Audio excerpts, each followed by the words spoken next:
Hey folks, so it's Monday again, of course, and I just noticed that there are over 50 MRI and CT scans already in the queue, waiting for someone to report them. And as you guys know, scans don't report themselves, so I just got a couple of knee MRI scans, and I'm going to share. There you are, a knee axial PD with fat saturation. Let's see what is this is all about. They didn't mark which side it is, so we're going to guess. Of course, radiology, most of anything, is a educated work of guessing, is guesswork for a living. So let's guess. I believe this is the fibula. So if the fibula is lateral, this is supposed to be the left knee. So this is the left knee, and we are going to call it left knee because I can't really tell otherwise. And the other one right there, we have right there, is the right knee. So this is a obese patient, a 32-year-old female patient, and it says here nothing. There is no clinical history whatsoever. Let's see if I can have any sort of direction from the prescription.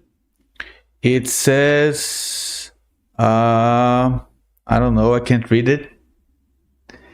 Something about the patellofemoral joint. It's really that bad, but whatever.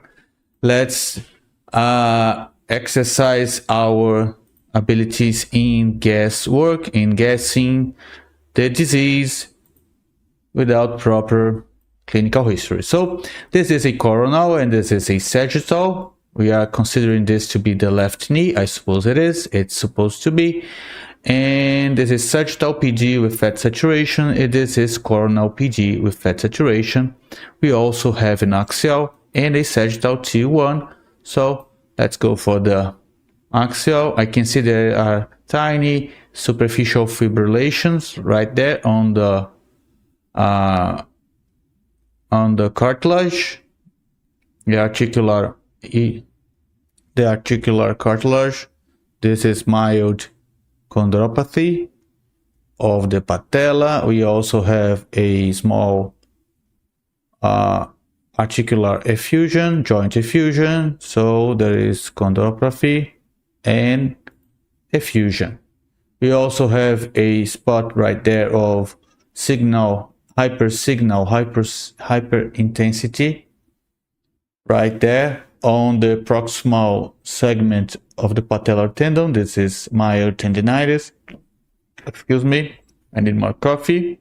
That those cartilage fibrillations are quite easy to see right there on the sagittal view. So we have indeed this could indeed be a painful knee.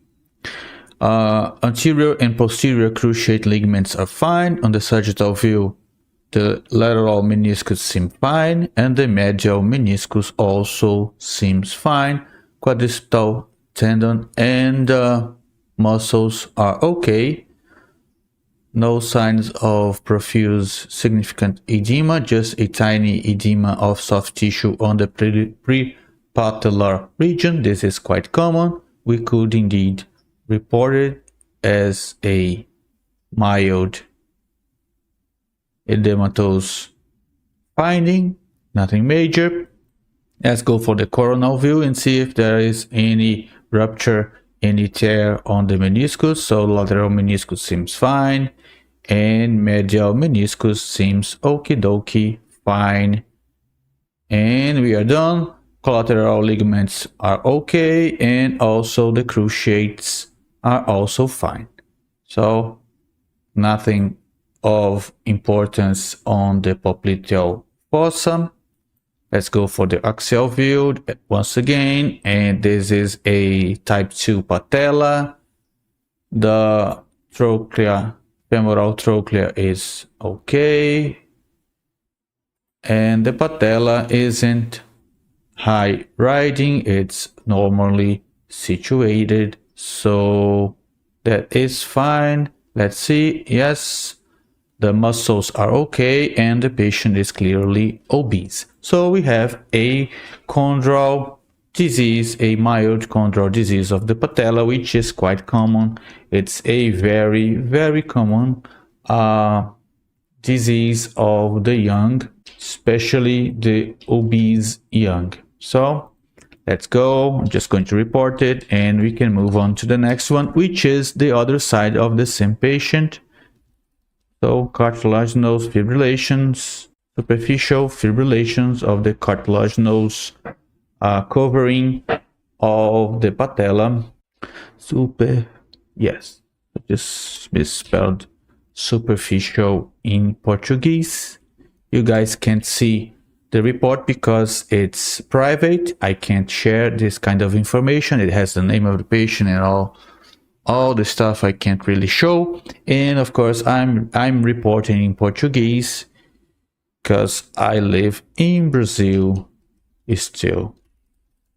There is a mild joint effusion right there and a tiny spot of tendinitis or tendinosis in the proximal extremity of the patellar tendon, and there is a mild edema right there on the lateral aspect of the infrapatellar fat pad right there, and we also have tiny edema, just mild edema on the prepatellar soft tissue